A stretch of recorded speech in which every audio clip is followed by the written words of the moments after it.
puisque vous étiez ici le jour de l'an. Alors c'est bien. Moi j'aimerais vous dire sincèrement merci de vous être dérangé. Vous êtes venus alors que le temps n'est pas toujours, l'atmosphère n'est pas toujours clémente. Alors, vous savez pourquoi. Et le Seigneur, pour qui vous vous êtes déplacé, est toujours là pour le rendre d'une autre façon. Aujourd'hui, nous l'avons entendu au début de la célébration, c'est la fête de l'Épiphanie. Et j'aimerais que nous sachions que nous sommes toujours et encore pendant le temps de Noël. Nous célébrons encore la naissance de cet enfant spécial, de cet enfant hors du commun, l'enfant Jésus. Vous savez qu'à sa naissance, il y a eu une catégorie de gens, un groupe de personnes qui sont allés là pour le voir, pour l'acclamer, c'était des bergers. Alors les bergers, c'était des gens de la place, c'était les Juifs. Ils étaient proches de la cité de Bethléem. Alors ils ont vu le Seigneur, ils lui ont rendu gloire. La fête d'aujourd'hui, qu'on appelle l'Épiphanie, cette fête nous montre qu'il y a des gens qui viennent d'ailleurs, qui viennent de loin, qui ont appris, qui n'ont pas été avertis par les anges comme des bergers, qui ont été avertis par un signe naturel qu'il y avait une naissance importante quelque part dans le monde, et ils se sont dérangés pour se diriger jusqu'à cet endroit-là et pour offrir cet enfant roi leur présent, leur cadeau. Boboto, Mondego, bon, Épiphanie, je ne sais pas si ce mot-là vous dit quelque chose. C'est peut-être un mot difficile. Bon, j'aimerais tout simplement vous dire que l'épiphanie signifie la manifestation, le dévoilement, le fait de se montrer, de se laisser découvrir, le fait de se laisser voir par ceux et celles qui ont soif de découvrir la vérité. Alors Jésus, c'est l'espoir, l'enfant Jésus, c'est l'espoir, non seulement aux gens de son pays, mais aussi aux gens qui viennent de loin, aux gens de l'étranger, aux païens, aux incroyants, aux irréligieux. Alors j'aimerais pendant cet échange que nous puissions réfléchir tout simplement sur 3 petits points. Je ne serai pas long. Vous savez que je viens d'Alfred. Bon, on m'a demandé d'être avec vous. Je me suis dit, oui, c'est la première célébration de l'année. Et j'aimerais aussi attirer beaucoup de grâce de la part de Dieu comme vous. Alors, j'aimerais que nous puissions saisir juste l'essentiel. Les 3 points dont il s'agit, c'est d'abord, le premier point, la visite des mages. La visite des mages. Le deuxième point, c'est l'universalité du salut que Dieu voudrait accorder aux humains que nous sommes. Et le troisième et dernier point concerne notre application de la parole de Dieu aujourd'hui, nous qui sommes ici. Essayons de contempler ces gens qu'on appelle mages. Vous savez que dans la célébration populaire, on les appelle parfois rois, on leur donne parfois des noms, on spécifie même leur nombre, on dit qu'ils étaient 3. Mais dans l'évangile que nous venons d'entendre, on n'a pas donné les noms des 3 mages. On n'a même pas dit leur nombre. C'est peut-être à partir de 3 présents, des 3 cadeaux qu'ils ont offerts, qu'on est allé à dire, jusqu'à dire, oui, ils étaient 3. Mais les mages, ce sont des gens qui habitaient des pays étrangers, qui n'étaient pas juifs. Mais ces gens sont dans la catégorie des personnes intelligentes, des savants, des gens qui savaient scruter, interpréter les signes de la nature. Et dans ce cas, ces gens étaient capables de voir les étoiles et de découvrir ce qui se trouvait derrière telle ou telle étoile. Mandego Boboto, Bondeko, un jour, ils étaient là, ils se sont rendus compte que dans le firmament, il y avait une étoile, pas comme toutes les autres. Alors, comme ils étaient sages, le Seigneur Dieu les a rejoints là où ils étaient pour leur dire, mais si vous suivez cette étoile-là, jusqu'à l'endroit où elle va s'arrêter, alors vous découvrirez un nouveau roi qui vient de naître. Et c'est comme ça qu'ils ont tout laissé. Ils se sont précipités peut-être pour ramasser ce qu'ils avaient comme cadeaux, les cadeaux les plus précieux, pour se diriger vers cet endroit-là. Et je dirais qu'ils étaient en quelque sorte en pèlerinage, ils étaient en marche, parce qu'ils voulaient découvrir le roi de rois, le Seigneur des seigneurs, quelqu'un qui était au-dessus de tout. Et ils se laissaient guider par son étoile.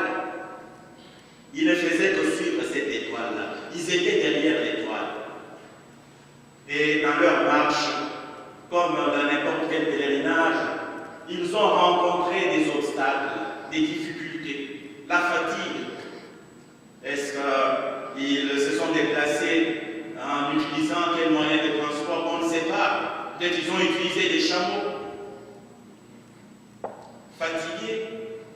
Bon, ne comptons pas cela. Ils arrivent quelque part et l'étoile disparaît. Et c'est là qu'ils demandent des renseignements, des informations. Lorsque le roi de la place entend qu'il y a un autre qui est devenu ou qui va devenir roi, il fait venir les sages, les scribes et les chefs des prêtres pour leur demander vraiment des précisions sur ce qu'ils venaient d'apprendre de la part de ces étrangers. Vous voyez la marche des mages. C'est vrai qu'ils ont vu une étoile, un signe de la nature, mais l'étoile ne suffit pas. Le signe de la nature ne suffit pas. Il faut que cette étoile soit vraiment éclairée par la parole de Dieu. Et c'est comme ça que ces gens se sont laissés éclairer par la parole. On leur a dit, après la vérification des scribes, que le roi, l'enfant roi devait naître à Bethléem. C'est cela que le prophète Michée avait déjà annoncé. Toi, Bethléem, tu n'es pas le dernier des clans des Judées. C'est de toi que sortira le berger d'Israël, mon peuple. Ils ont été, cette fois-ci, éclairés par la parole. Même si Hérode leur a dit, allez vous renseigner avec précision sur l'endroit où se trouve l'enfant, venez m'informer pour que j'aille moi aussi me prosterner devant lui. Il le disait, comme il était très rusé, très malin, subtil, il le disait pour qu'il aille éliminer physiquement cet enfant-là. Mais la parole nous dit qu'à partir de ce moment-là, l'étoile est réapparue. Et ils l'ont suivi jusqu'au moment où ils ont découvert l'endroit où se trouvait l'enfant. Mandego Boboto, Bondego, nous voyons comment les mages, ces gens, ces chercheurs du Seigneur ont tout fait pour découvrir l'endroit où se trouvait l'enfant. Et quand ils sont arrivés, ils ont ouvert leur coffret. Ils ont devant un enfant. Ils l'adorent, ils adorent cet enfant. Ils adorent cet enfant d'abord comme roi. Et ils lui offrent l'encens. Non comme roi, ils lui offrent plutôt l'or. Parce que l'or, c'est le métal le plus précieux que l'on puisse offrir à quelqu'un. C'est le métal qui coûte cher. Alors, ils ont offert à ce roi de l'or. Ils adorent cet enfant, ensuite comme Dieu, et ils lui offrent l'encens. L'encens qui manifeste leur prière. Chaque fois qu'ils vont adresser la prière au Seigneur, ils sont sûrs que leur prière sera exaucée. Et ils adorent cet enfant roi, finalement, comme homme, comme quelqu'un qui a pris notre chair, comme quelqu'un qui est devenu semblable à nous. Et il lui offre de la myrrhe. La myrrhe, c'est une sorte de parfum. Le parfum qui représente le fait d'embaumer le corps humain, puisque cet enfant va mourir, mais il va ressusciter.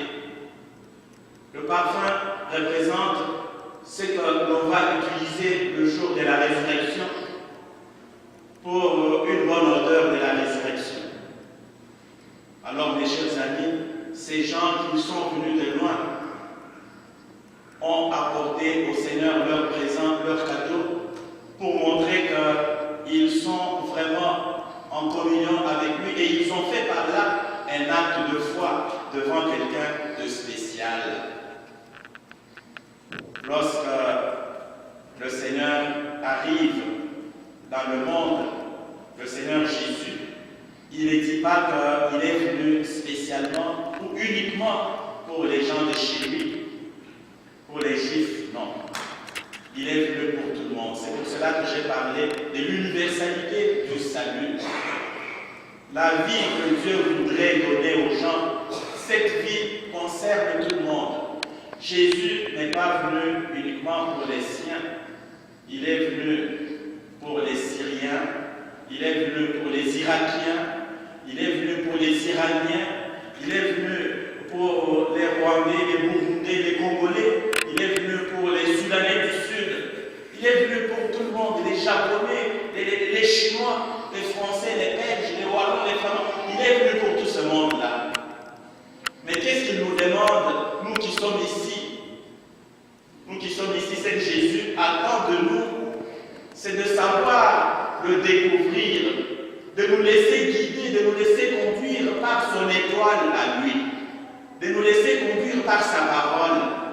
Aujourd'hui, plus que jamais, vous le savez, il y a des gens qui se laissent conduire par mille et une routes.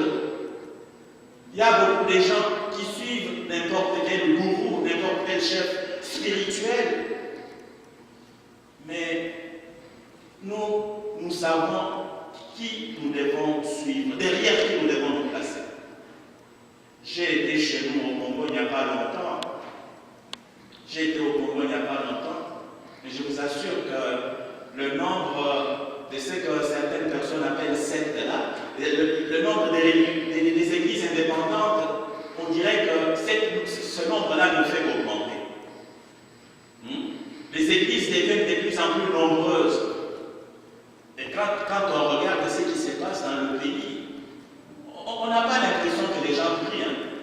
On n'a pas l'impression que ces gens-là suivent le Christ. Parce que quand vous entrez dans un autobus, ce sont les mêmes là qui s'insultent, ce sont les mêmes là qui se disent n'importe quoi, ce sont les mêmes qui volent, ce sont les mêmes qui dénigrent les autres, qui critiquent les autres. Aujourd'hui, le Seigneur se manifeste à nous, le Seigneur se montre à nous.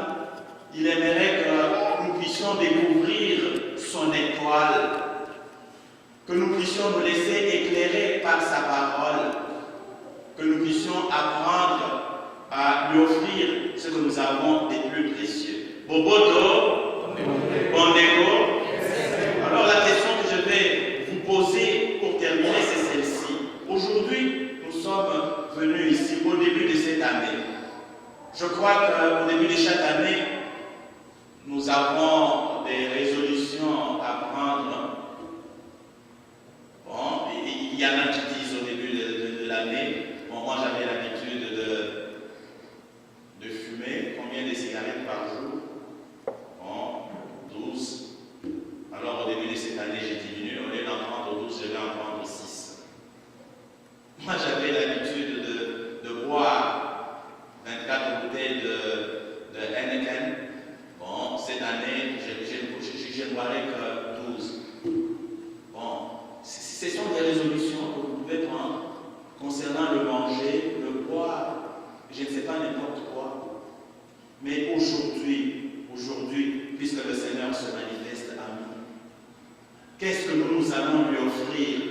sommes ici. Qu'allons-nous lui donner? Est-ce que vous pensez que Jésus a besoin de l'or? Non. Est-ce qu'il a besoin de l'encens? Non. Est-ce qu'il a besoin de la myrrhe? Ce parfum-là spécial? Non. Même si nous lui donnons des malles et des malles de billets verts, ça ne lui dira pratiquement rien. Mais qu'est-ce que Jésus voudrait que nous puissions lui offrir? Moi, je pense qu'il aimerait que nous puissions lui offrir notre cœur, pour que lui-même puisse nous purifier, qu'il puisse nous changer, qu'il puisse nous éclairer, afin que tout au long de cette année, nous puissions marcher sur le droit chemin, que nous puissions nous laisser éclairer par sa lumière et par son étoile. Alors, mes frères et sœurs, nous allons dans cette messe et au début de cette année demander au Seigneur de nous aider pour que nous puissions, nous qui sommes ici, être pour les autres et surtout pour ceux et celles qui sont empêchés d'être avec nous aujourd'hui, être pour eux, pour elles, des lumières, être pour chacun et chacune des étoiles qui les conduisent jusqu'à la crèche, là où nous allons découvrir le roi de rois, c'est lui qui est venu nous apporter le salut, c'est lui qui est venu nous apporter la paix et la joie. Le Seigneur soit avec vous.